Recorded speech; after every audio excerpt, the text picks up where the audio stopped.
Hello everyone, यो location चाहिँ सिन्धुपाल्चोक जिल्लाको मेलम्ची नगरपालिकामा रहेको छ।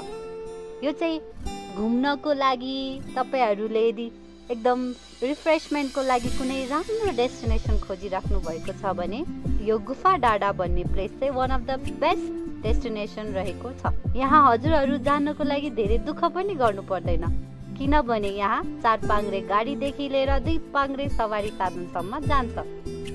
अझ सबैभन्दा राम्रो कुरा त यो मान्छेको भिडभाडबाट टाढा रहेको ठाउँ छ।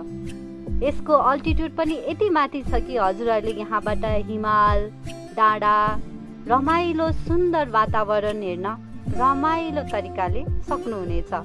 यहाँ रहेको हरियो वातावरण, चिसो हावा, स्वच्छ हावा, यहाँको गाउँ बस्ती, यहाँको मान्छेहरूको रहनसहन सबै कुरा हजुरहरूले यहाँ राम्रैसँग देख्न सक्नुहुनेछ।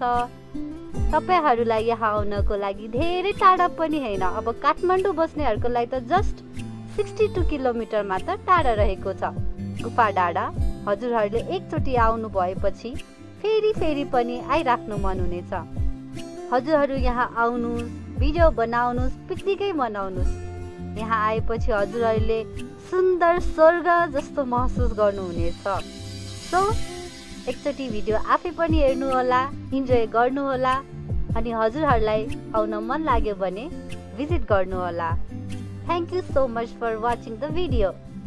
अब चाहिँ हजुरहरू यो भिडियो हेर्दै गर्नु होला र फ्युचरमा यदि आउँदै नै हुनुहुन्छ भने यहाँको फर्दर इन्फर्मेसन गुगलबाट सर्च गरेर पनि हजुरहरूले थाहा पाउनुहुनेछ।